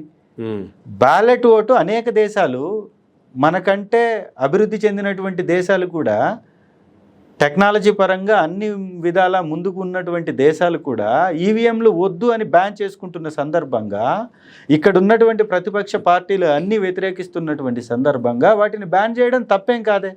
వాటి మీద నిర్ణయం ఈసీ తీసుకోవాలి ఖచ్చితంగా. ఎందుకంటే ఏ ప్రభుత్వం ఉంటే ఆ ప్రభుత్వం ఆ వ్యవస్థల్ని జేబు సంస్థలుగా మార్చుకుంటున్న తర్వాత, ప్రతి వ్యవస్థ మీద ఆ ప్రభుత్వం యొక్క పెత్తనం వస్తున్న తర్వాత ఖచ్చితంగా ప్రతిపక్షంలో ఉన్నటువంటి వారికి అనుమానం రావడం అనేది సహజమే కదా, సర్వసాధారణమే కదా. కాబట్టి అట్లాంటి అవకాశం లేకుండా ఇంకొక విధానాన్ని ఎంచుకుంటే మంచిదే కదా. కానీ బిల్డింగ్లు కూల్చేత దగ్గరకు వస్తే ఒకసారి మీరేమో పార్టీ ఆఫీసులు అంటున్నారు, ఏ రాష్ట్రంలో అయినా ఏ పార్టీ అయినా ఇటువంటి కార్యక్రమాలే, ఇటువంటి పార్టీ ఆఫీసులే ప్రతి జిల్లా కేంద్రంగా కూడా నిర్మించుకుంటాయని చెప్తున్నారు. కానీ వీళ్ళు చెప్తున్నటువంటి మాట, ఇవన్నీ పార్టీ కేంద్రాలు కాదు, ఇవన్నీ జగన్మోహన్ రెడ్డి ప్యాలెస్లో అని చెప్తున్నారు. ఎన్టీఆర్ ట్రస్ట్ భవన్, ఒకసారి ఎన్టీఆర్ ట్రస్ట్ భవన్ గురించి ఒకసారి తీయండి. ఈరోజు కూడా మీరు గూగుల్లోకి వెళ్ళి ఎన్టీఆర్ ట్రస్ట్ భవన్ అని కొట్టండి. నేను ఇప్పుడు ఓపెన్ చేస్తాను గూగుల్లో, నేను చేసి మీకు చూపిస్తాను. ఎన్టీఆర్ ట్రస్ట్ భవన్ అని కొట్టండి. ఇది వీరు తీసుకున్నటువంటి పర్మిషన్ ఒకసారి చూద్దాం. ఇదండి ఎన్టీఆర్ ట్రస్ట్ అని కానీ కొడితే, ఇది ఒకసారి జూమ్ చేసుకొని చూడండి. ఎన్టీఆర్ ట్రస్ట్ అని గూగుల్లో మీరు టైప్ చేస్తే మీకు వస్తుంది దానికోసం ఎట్లా రిజిస్టర్ చేశారని. NTR memorable trust is a registered charitable society that operates on a secular, non political, non governmental and non profitable బేసిస్లో ఈ యొక్క కార్యక్రమాలు, ఆపరేషన్స్ జరుగుతాయని వారిచ్చినటువంటి ఆ నిబంధనలో రాసుకున్నటువంటి అంశం బైలాస్లో. మరి ఎన్టీఆర్ ట్రస్ట్ ఇవాళ ఏం నడుస్తుంది సార్? దానిలో ఇన్ని సంవత్సరాల నుంచి పొలిటికల్ ఆఫీస్ ఎలా రన్ అవుతుంది సార్? అక్కడ నాన్ పొలిటికల్ అని ఇంత క్లియర్గా రాసున్న తర్వాత ఎవరికైనా అందుబాటులో ఉంది కదా గూగుల్లో. దాని పేరు ఎన్టీఆర్ ట్రస్ట్ భవన్ కదా, ఎన్టీఆర్ ట్రస్ట్ భవన్ కదా. దీనిలో చాలా క్లియర్గా రాసుంది కదా, నాన్ పొలిటికల్, నాన్ గవర్నమెంటల్ అని రాసుంది కదా. 2 భవనాలలో ఒక భవనంలో పై ఫ్లోర్లో ఏదో ట్రస్ట్ పేరు మీద కార్యక్రమాలు జరుగుతున్నట్టు ఉంటాయి. అదేంటంటే నైపుణ్యాన్ని పెంచేటటువంటి ఒక ట్రస్ట్గా ఏదో కొన్ని కార్యక్రమాలు చూపిస్తుంటారు. మరి ఇన్ని గడిచినటువంటి ఈ 30 సంవత్సరాల్లో ఎంతమందికి నైపుణ్యం ఇచ్చారో, ఎంతమంది దానిలో చదివి నైపుణ్యం నేర్చుకుని ఉద్యోగాలు సంపాదించారో ఓ డేటా రిలీజ్ చేయమంటే శూన్యం కనపడుతుంది అక్కడ. ఇవాళ జరిగేది ఏంటంటే ఒక భవనం సంపూర్ణంగా రాజకీయానికి వాడేటటువంటి భవనం, ఇంకొక భవనంలో ఈ రాజకీయాల కోసం వచ్చేటటువంటి వ్యక్తులకి భోజన సదుపాయాలు లేదా బస కార్యక్రమాల కోసం ఇంకొక భవనాన్ని వాడుతూ ఉంటారు. మరి వారు చేసినటువంటి తప్పుల్నే ఇంకొకరు కూడా చేస్తారు అని వారు అనుకుంటూ వారి కార్యక్రమాలనే ఇంకొకరు కూడా చేస్తారనేటటువంటి భ్రమలో ఈ మాటలు మాట్లాడుతున్నారు. ఇంత మోసం ఒక ట్రస్ట్ పేరుతోటి ఒక పొలిటికల్ పార్టీని నడుపుతున్నటువంటి పార్టీ ఏదన్నా ఉందా అని ఒకసారి మీరు క్రాస్ చెక్ చేసుకొని చూడండి సార్. తెలుగుదేశం పార్టీ తప్ప ఇంకొకటి లేనే లేదు. చూడండి, ఎన్టీఆర్ ట్రస్ట్ పేరుతోటి రాజకీయం చేస్తున్నారు వాళ్ళు అక్కడ. ఇది ఒక్కసారి గమనించుకో. అయితే మీరు ఎన్టీఆర్ ట్రస్ట్ భవన్కి సంబంధించి కావచ్చు, లేదంటే పొలిటికల్ పార్టీలకు సంబంధించి కావచ్చు చెప్తున్నారు. బట్ ఇక్కడ మాట్లాడుతుంది ఏంటంటే మీ పార్టీ ఆఫీసులన్నీ పొలిటికల్ పార్టీ ఆఫీసులు కాదు, ఇవన్నీ జగన్మోహన్ రెడ్డి ప్యాలెస్లు అనేటువంటిది వాళ్ళు చేస్తున్నటువంటి ఆరోపణ. ఈ ప్యాలెస్ని అక్రమ అనుమతులు లేకుండా అక్రమంగా కట్టారు కాబట్టి కూల్చే రైట్స్ గవర్నమెంట్కి ఉన్నాయి అనేది ఆల్రెడీ మీ సెంట్రల్ ఆఫీస్ని కూల్చడం కావచ్చు, అలాగే విజయనగరంలో కావచ్చు, వైజాగ్లో కావచ్చు, ఆల్మోస్ట్ నిర్మాణం పూర్తయిపోతున్నటువంటి భవనాలకు కూడా వాళ్ళు ఆల్రెడీ కూల్చివేయడానికి నోటీసులు జారీ చేసినటువంటి పరిస్థితి. వీటిని ఏ విధంగా చూస్తున్నారు? అక్రమంగా నిర్మించినటువంటి నివాసంలో ఉన్నటువంటి గౌరవ ముఖ్యమంత్రి గారు సక్రమమైన కార్యక్రమాలను ఎలా చేయగలుగుతారు? వారు ఉన్నదే అక్రమ నిర్మాణం. మళ్ళీ అక్రమ నిర్మాణాల గురించి వారు మాట్లాడుతుంటే ప్రజలు నవ్విపోతారు. మొట్టమొదటిగా సక్రమమైనటువంటి పరిపాలన వారు అందిస్తే బాగుంటుంది. ఇది మొట్టమొదటిది. రెండవది, మేము నిర్మిస్తున్నటువంటి ఆఫీసులు 2 ఫ్లోర్లు 1 ఫ్లోరే. ప్యాలెస్లు అంటే ఏవి సార్? 4 ఫ్లోర్లు 5 ఫ్లోర్లు నిర్మించుకున్నవి ప్యాలెస్లు అవుతాయి. ఇవాళ తెలుగుదేశం పార్టీ యొక్క రాష్ట్ర కార్యాలయం ఎన్ని ఫ్లోర్లలో ఉంది, ఎన్ని ఎకరాల్లో ఉంది, అది ప్యాలెసా కాదా మొట్టమొదటిగా చెప్పమనండి. ఎన్టీఆర్ ట్రస్ట్ భవన్లో రాజకీయ కార్యకలాపాలు జరుగుతున్నాయా లేదా? మీడియా వాళ్ళందరినీ తీసుకెళ్ళి చూపించమనండి. మీరు తప్పులు చేస్తూ ప్రపంచానికి నీతులు చెప్తే నవ్విపోతారనేటటువంటి సామెతని నిజం చేయడం అవుతుంది తప్ప ఇంకోటి కాదు. గుర్తుంచుకోవాలి. మేము అన్ని అనుమతులతో నిర్మించాం, వాటిని మీరు కానీ కూల్చివేస్తే ప్రజలే మిమ్మల్ని కూల్చివేస్తారు. ప్రజలతో పెట్టుకున్నటువంటి ఏ ప్రభుత్వం కూడా నిలబడదు, గుర్తుంచుకోవాలి. చిన్న చిన్న సమస్యలకే ప్రభుత్వాలు కూలిపోయిన సందర్భాలు అనేకం. ఇలాంటి దాష్టికాలు, ఇలాంటి విధ్వంసాలు, ఇలాంటి పక్షపాత విధానాలు, ప్రజలకు ఇచ్చేటటువంటి పథకాలలో మోసాలు, ఈ విధంగా రెచ్చగొట్టేటటువంటి కార్యక్రమాలు, కూల్చివేసేటటువంటి కార్యక్రమాలు చేస్తే ప్రజలే బుద్ధి చెప్తారు. కానీ ప్రజలు బుద్ధి చెప్తారు కరెక్టే. ఇప్పుడు మీరు 11 సీట్లకి 150 నుంచి పడిపోయారు అంటే ఇప్పుడు ప్రజలు బుద్ధి చెప్పినట్ట, లేదంటే వాళ్ళు గెలిచినట్ట, వాళ్ళని గెలిపించినట్ట ఏంటి? దీన్ని ప్రజలు మార్పు కోరుకొని ఉండొచ్చు. ఖచ్చితంగా మార్పును మేము కూడా గౌరవిస్తున్నాం. అంటే అనుమానాలను వ్యక్తపరచడం ఆల్రెడీ నేను మీకు చెప్పాను. అనేకం జరిగినట్లుగా గుర్తించాం. వాటికి ఆధారాలు ఉన్నా, ఆధారాలు చూపించిన ప్రభుత్వంలో ఉన్నటువంటి వ్యవస్థలన్నీ, కేంద్రంలో ఉన్నటువంటి ప్రభుత్వం, రాష్ట్రంలో ఉన్నటువంటి ప్రభుత్వం ఆ వ్యవస్థలన్నీ జేబు సంస్థలుగా మార్చేసిన తర్వాత మేము చూపించేటటువంటి ఆధారాలకి, మేము చూపించేటటువంటి నిజాల్ని వెలుగులోకి తెచ్చేటటువంటి వ్యవస్థలు కనుమరుగైపోతాయి కదా. కాబట్టి అవి నిజాలని నిర్ధారణకు రానప్పుడు మేము చేసేటటువంటి మాటలు అన్నీ కూడా ఆరోపణలుగానే మిగిలిపోతాయి. ప్రజలకు తెలుసు ఎలా వాళ్ళు గెలిచారో. ప్రజలు బాధపడుతున్నారు. ఇవాళ వైఎస్ఆర్ కాంగ్రెస్ పార్టీ ఓడిపోయింది అంటే ప్రజలు తీసుకోలేనటువంటి పరిస్థితిలో ఉన్నారు. ఇదంతా మీరైనా కానీ, ఒక సీనియర్ జర్నలిస్ట్గా మీరైనా కానీ ప్రజల పక్షాన నిలబడి ప్రజల్లోకి వెళ్ళి అడిగితే నేను వ్యక్తపరిచినటువంటి డౌట్స్నే వారు కూడా వ్యక్తపరుస్తారు. చూడండి. కానీ జగన్మోహన్ రెడ్డి గారు ఫస్ట్ టైం ఓటమి తర్వాత పులివెందులకి వెళ్ళారు. పులివెందులకి వెళ్ళిన తర్వాత పులివెందుల్లో ఆయన సొంత నియోజకవర్గంలో సొంత ప్రజలే జగన్మోహన్ రెడ్డి గారిని వ్యతిరేకించారు. ఇంటికి వచ్చి గొడవ పెట్టారు. ఆ గొడవలో ఇల్లు కూడా కొంత డ్యామేజ్ అయిపోయింది అనేటువంటిది టీడీపీ శ్రేణులు చాలా బలంగా జనాల్లోకి తీసుకెళ్లే ప్రయత్నం చేశారు. ఎంత దుర్మార్గులు అంటే వీళ్ళు. ఆ రోజు నేను కూడా ఉన్నాను కాన్వాయ్లో. అసెంబ్లీ స్టార్ట్ అయినటువంటి 2వ రోజు మేము అసెంబ్లీకి వెళ్లకుండా జగన్ సార్ గారితో పాటు మేము కూడా కడప వెళ్ళాం. ఓకే. పెద్ద ఎత్తున వైఎస్ఆర్ కాంగ్రెస్ పార్టీ అభిమానులు వారి ఇంటికి చేరుకున్నారు. పోలీస్ వ్యవస్థ వారు దాన్ని కనిపెట్టలేకపోయారు. అంత పెద్ద ఎత్తున ప్రజలు పెద్ద ఎత్తున తరలి వస్తారని వాళ్ళు ఊహించలేకపోయారు. అదుపు చెయ్యలేనటువంటి జనాభా ప్రజలు పెద్ద ఎత్తున అక్కడ వచ్చిన సందర్భంగా ఇంటికి చుట్టుముట్టునున్నటువంటి ఆ గోడల చుట్టూ వాళ్ళుండి డోర్లని లోపలికి తీసుకోవాలని గ్లాస్ మీద చేత్తో తడుతున్న సందర్భంగా గ్లాస్ పగిలింది. అది వారింటికి ఉన్నటువంటి క్యాబిన్లో ఉన్న కిటికీకి ఉన్న గ్లాస్ అది పగిలింది. ఓకే. ఆ గ్లాస్ పగిలితే దాన్ని చూపిస్తూ వ్యతిరేకత అని లేదా వ్యతిరేకంగా మాట్లాడారు అని చెప్పటం నీతి మాలిన తత్వం ఎలా ఉంటుంది? వాళ్ళు జగన్మోహన్ రెడ్డి గారికి వ్యతిరేకంగా చేసినటువంటి నినాదాలు కావచ్చు, అక్కడ జరుగుతున్న ఎవ్వరు చాలా క్లారిటీగా వాళ్ళ సోషల్ మీడియాలో చాలా క్లారిటీగా వీడియోస్ కూడా ప్రజెంట్ చేస్తున్నారు సార్. అది ఒక తప్పుడు ప్రచారం. ఆ రోజు నేనున్నాను. జగన్ సార్తో పాటే ఉన్నాము, అదే క్యాబిన్లో ఉన్నాము. మేము నిలబడ్డ సందర్భంగానే గ్లాస్ పగిలింది, అక్కడే ఉన్నాం మేము. జగన్ సార్ లోపలే ఉండి అందరినీ కలుస్తున్నారు. పెద్ద ఎత్తున వచ్చిన తర్వాత వాళ్ళని అదుపు చేయలేనటువంటి పోలీసు వారు అక్కడ గ్లాసెస్ పైన కూడా చేతులు పెట్టి నిలబడ్డారు వాళ్ళు. ఓకే. ఆ నిలబడ్డప్పుడు వెనక నుంచి తోపులాటలో ఆ చెయ్యి బలంగా ఫోర్స్ పడడం వల్ల గ్లాస్ పగిలింది. ఆ పగిలిన గ్లాసును చూపిస్తూ వీళ్ళు మాట్లాడారు తప్ప అక్కడ ఎలాంటి నినాదాలు చేయలేదు, ఎవరు వ్యతిరేకంగా మాట్లాడను లేదు. Not only Pulivendula, after that అక్కడ 3 రోజుల పర్యటన అనంతరం బెంగళూరుకి వెళ్ళారు. బెంగళూరులో కూడా అక్కడ ఉన్నటువంటి వ్యాపారస్తులు కావచ్చు, లేదా ఆంధ్రప్రదేశ్ రాష్ట్రంలో పెట్టుబడులు పెట్టిన వాళ్ళు, లేదంటే కొంత వర్క్ చేసిన వాళ్ళు మా బిల్లుల కోసం అని చెప్పి వచ్చి బెంగళూరు ప్యాలెస్ ముందు కూడా నుంచి గొడవ చేసినటువంటి పరిస్థితి అని చెప్పి అక్కడ ఒక వీడియో రిలీజ్ అయ్యింది. ఇంత పిచ్చి మాటలు, ఈ విధమైనటువంటి పొంతన లేనటువంటి మాటలు ఏపీ రాష్ట్రంలో పనులు చేసిన వాళ్ళు బెంగళూరులో వచ్చి వ్యతిరేకంగా నినాదాలు ఇస్తారా?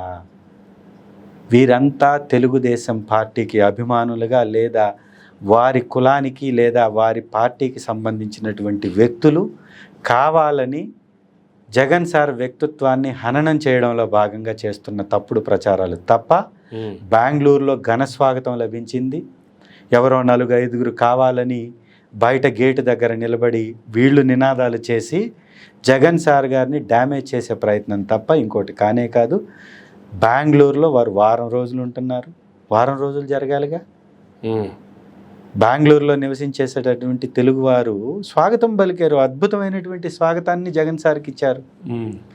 మా పరిపాలన బాగుంది కాబట్టే తెలుగు ప్రజలు ఆహ్వానించారు, స్వాగతించారు. ఎలక్షన్స్లో జరిగినటువంటి దాన్ని చాలాసార్లు మనం మాట్లాడుకున్నాం. తెలుగుదేశం పార్టీకి 2019లో వచ్చినటువంటి రిజల్ట్స్ సందర్భంగా మరి 23 సీట్లకు పడిపోయారు. వారికి వచ్చినటువంటి ఓట్ల కంటే మాకు ఈరోజు ఎక్కువ ఓట్లు వచ్చాయి. మరి వాళ్ళు బౌన్స్ బ్యాక్ అయితే మేము కాలేమా? 5 సంవత్సరాల్లో మా విధానాలు బాగలేవని ప్రజలు కోరుకున్నారంటే గతంలో వారి విధానాలు బాగలేవని కోరుకున్నారుగా. మరి మళ్ళీ వారికి కూడా మళ్ళీ అవకాశం ఇచ్చారుగా. ఇంకోసారి మాకు అవకాశం రాదని ఎందుకు అనుకుంటున్నారు? ఇంతకంటే బలమైనటువంటి విజయాన్ని నమోదు చేయబోతున్నాం. ప్రజలు మా వైపున ఈ రోజుకి నిలబడి ఉన్నారు. ప్రజలకు అందినటువంటి మంచి మేలు వారు ఎప్పటికీ మర్చిపోరు. గ్రామ స్వరాజ్యాన్ని తీసుకెళ్ళినటువంటి పార్టీ మాది, గ్రామ స్వరాజ్యాన్ని అమలుపరిచినటువంటి పార్టీ మాది. కాబట్టి ప్రజల మద్దతుతో మరొకసారి ఘనమైనటువంటి విజయాన్ని నమోదు చేస్తాం. ఇవన్నీ కూడా తప్పుడు ఆరోపణలు, తప్పుడు ప్రచారాలు, వారు చేస్తున్నటువంటి వ్యతిరేక విధానాలని ప్రజల యొక్క దృష్టిని మరల్చే విధంగా ఈ కార్యక్రమాలు చేపడుతున్నారు. అయితే వారం రోజుల్లో అక్కడ పర్యటన అంటున్నారు, వారం తర్వాత మరలా ఏపీకి వచ్చేస్తారా జగన్ గారు? వస్తారు కదా.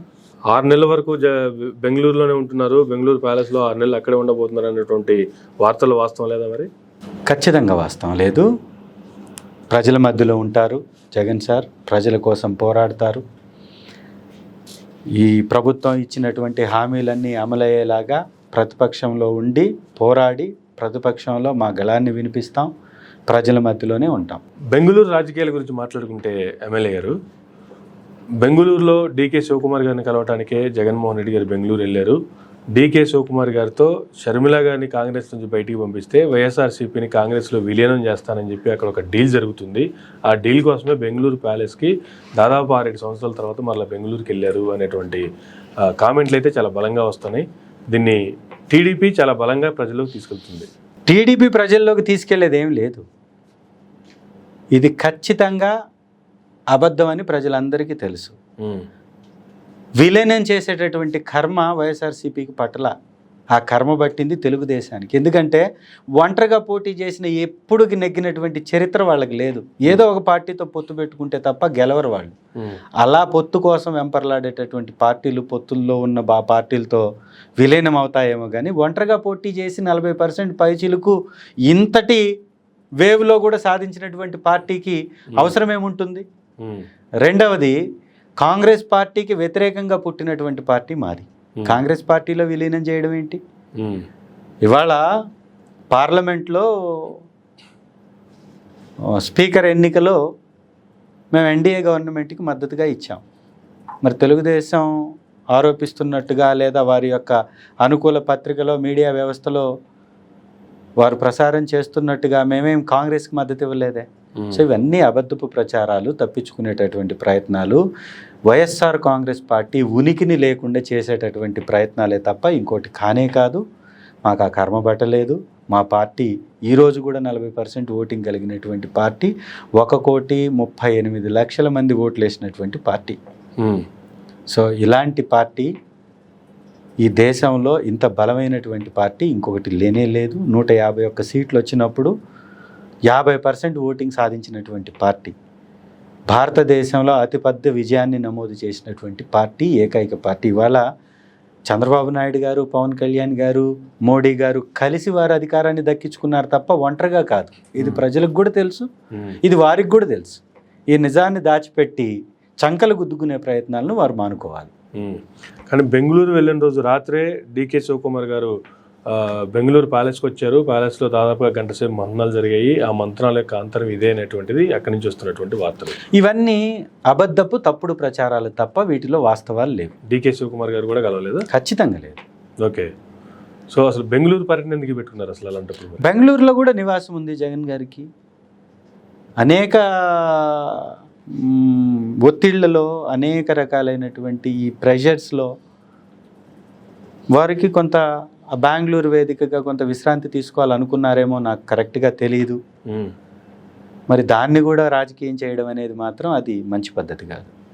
సో నెక్స్ట్ ఏ విధంగా ప్రజల్లోకి వెళ్ళాలనుకుంటున్నారు? వైఎస్ఆర్సీపీ ముందు ఉన్నటువంటి ప్రణాళికలు ఏంటి?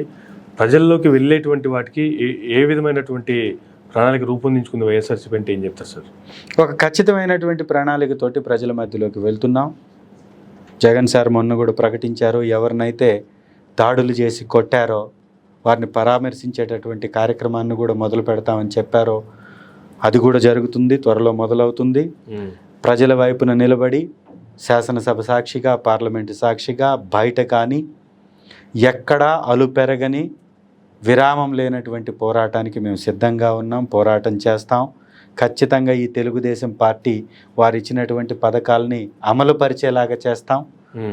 చంద్రబాబు నాయుడు గారు గతంలో ఎప్పుడు అమలు పరిచినటువంటి చరిత్ర వారికి లేదు. ఈసారి అమలు పరుచుతారు అనే నమ్మకం కూడా మాకు లేదు. ఖచ్చితంగా అమలు పరిచేలాగా పోరాటాలు చేసి ప్రజలకి మంచి జరిగేలాగా చేస్తాం. అంటే మరొక పాదయాత్ర చేస్తున్నారా, మరొక ఓదార్పు యాత్ర చేస్తున్నారా? చూడాలి, వాటి విధి విధానాలు రావాల్సింది. 1వ తారీఖు రాబోతుంది మరి 4 రోజుల్లో. 1వ తారీఖు సీఎం చంద్రబాబు నాయుడు గారేమో 1వ తారీఖే 66 లక్షల మందికి పింఛన్లు ఇచ్చేస్తాము అని చెప్పి ప్రకటన చేశారు. మరోపక్క డిప్యూటీ సీఎం పవన్ కళ్యాణ్ గారేమో ఉద్యోగస్తులకి 1వ తారీఖే శాలరీలు రాకపోతే ఏ విధంగా ఉంటుందో, ఒక గవర్నమెంట్ ఎంప్లాయీ కొడుకుగా, గవర్నమెంట్ ఉద్యోగంలో చేసి వచ్చినటువంటి కుటుంబంగా నాకు తెలుసు ఆ కష్టాలు అనేటువంటిది. 1వ తారీఖే జీతాలు వచ్చే విధంగా చేస్తాము అనేటువంటిది ఆయన ఒక హామీ ఇచ్చి ఉన్నారు. చాలా సంతోషం, చేయమనండి, ఎవరు వద్దంటున్నారు? మంచి చేస్తానంటే స్వాగతిద్దాం. వారు చేసేటటువంటి మంచిని స్వాగతిద్దాం. వారు 50 సంవత్సరాల వాళ్ళకే పెన్షన్స్ ఇస్తామన్నారు, ఇవ్వమనండి, ఇవ్వాలి కదా. వారి నోటితో చెప్పే మాటలకి, చేతులు చేసేటటువంటి పనులకి సంబంధం, పొంతన ఉండనే ఉండదు. అనేక సందర్భాల్లో ఇది రుజువైంది. ఎక్కడా కక్షపూరిత రాజకీయాలు లేవు అని చెప్తూనే వివక్ష రాజకీయాలు చేస్తూ ప్రతిపక్ష నాయకుల్ని కొట్టిస్తున్నటువంటి పద్ధతులు ఏవైతే ఉన్నాయో ఇవన్నీ మనకు కనపడుతున్నాయి.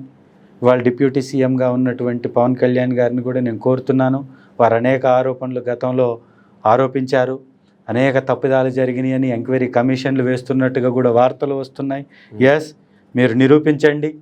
మీరు చెప్పిన విధంగా 32,000 మంది తప్పించుకుపోయారని మీరు గతంలో చెప్పారు. ఏదో మీకు ఇంటెలిజెన్స్ వాళ్ళు, కేంద్ర సంస్థల వాళ్ళు, నిఘా సంస్థల వారు మీకు రిపోర్ట్స్ ఇచ్చారని కూడా చెప్పారు కదా. ఆ రిపోర్ట్స్లో ఉన్నటువంటి నిజాలని బయటపెట్టి వారందరినీ తీసుకొని రండి. ఇవాళ మీ చేతిలో అధికారం ఉంది, కేంద్ర వ్యవస్థలు ఉన్నాయి, కేంద్ర సంస్థలు ఉన్నాయి, కేంద్ర ప్రభుత్వం మీతో మిత్రపక్షంగా ఉంది. అన్ని మంచి పనులు చేయండి, స్వాగతిస్తాం. చెయ్యకపోతే మాత్రం మీరు చెప్పిందన్నీ అబద్ధాలుగా మిగిలిపోతాయి. మీరు చేసిందంతా రాజకీయం అని తేలిపోతుంది. కాబట్టి అది చెయ్యాలని కోరుకుందాం. 50 సంవత్సరాలు పైబడ్డ వాళ్ళకి ఇస్తానన్నటువంటి పెన్షన్స్ ఇవ్వాలి. 1500 మహిళలకి ఇస్తానన్నారు, అవన్నీ కూడా ఇవ్వాలి. ఉచిత బస్ సౌకర్యం అన్నారు, అది ఇవ్వాలి. ఉచిత సిలిండర్స్ అన్నారు, అది ఇవ్వాలి. దాంతోపాటుగా అమ్మఒడి, చదువుకునే ప్రతి బిడ్డకు అన్నారు. ఇప్పటి వరకు 3 నెలలు గడిచిపోయాయి. మా ప్రభుత్వం కానీ వచ్చినట్టయితే ఇమీడియట్గా పడిపోయేది. ఇప్పటికీ ప్రభుత్వం వచ్చి 22 రోజులు, అంతకుముందు 3 నెలల నుంచి వారికి పథకాలు అందలేదు. అలాంటి వారికి ఇవ్వండి. ఏదో భిక్షం వేసినట్టుగా రోడ్డు మీద భోజనం పెట్టడమే పెద్ద గొప్పగా చెప్పుకుంటున్నటువంటి మీరు ఆ పేదవాడు 3 పూటల గౌరవంగా కుటుంబంతో సహా వండుకొని తినేటటువంటి వెసులుబాటు కల్పించండి. ప్రభుత్వం మీద ఆధారపడ్డటువంటి పేదవాడికి ఆ 5,000 నోట్లోకి వెళ్ళేటటువంటి అవకాశం కల్పించండి. ఇలాంటి ప్రభుత్వం ఉండాలని ప్రజలు కోరుకుంటారు తప్ప ప్రచారాలేమో పెద్ద ఎత్తున, పని ఏమో అస్సలు చేయకుండా శూన్యంగా కేవలం మీడియా వ్యవస్థలో మాట్లాడడం తప్ప గ్రౌండ్ లెవెల్లో ఏం వర్క్ జరుగుతుంది ఒకసారి చూస్తే చాలా బాధ అనిపిస్తుంది. ఈ వ్యవస్థని మార్చాలి. ఈ వ్యవస్థలన్నింటినీ కూడా ప్రజల పక్షాన నిలబెట్టాలని కోరుకుందాం సార్. ఫైనల్గా మిమ్మల్ని మొదటిసారి అసెంబ్లీకి పంపించినటువంటి మీ ఎర్రగొండపాలెం ప్రజలకు మీరు ఏ విధంగా అండగా నిలవబోతున్నారంటే ఏం చెప్తారు సార్? అన్ని విధాల ప్రభుత్వంలో ఉన్నటువంటి పథకాలు ఇప్పించడంలో కానీ, అక్కడ కావాల్సినటువంటి అభివృద్ధి కార్యక్రమాలను చేపట్టడంలో కానీ, రోడ్ల నిర్మాణాలు లేదా గృహాల నిర్మాణాలు లేదా వ్యవసాయ వాణిజ్యపరమైనటువంటి అనేక రంగాలకి చేదోడు వాదోడుగా ఉంటూ ప్రభుత్వం నుంచి సహాయాన్ని వారికి అందిస్తూ, ఎప్పుడు వారికి అందుబాటులో ఉంటూ ఈ 5 సంవత్సరాలు వారు ఇచ్చినటువంటి విలువైన సమయాన్ని ఎర్రగొండపాలెం అభివృద్ధికి మాత్రమే వినియోగిస్తాం. Thank you sir. Thank you very much అండి. ఇదండి ఈనాటి ఇంటర్వ్యూ. మరొక ఇంటర్వ్యూ మళ్ళీ కలుద్దాం. చూస్తూనే ఉండండి మైరా మీడియా.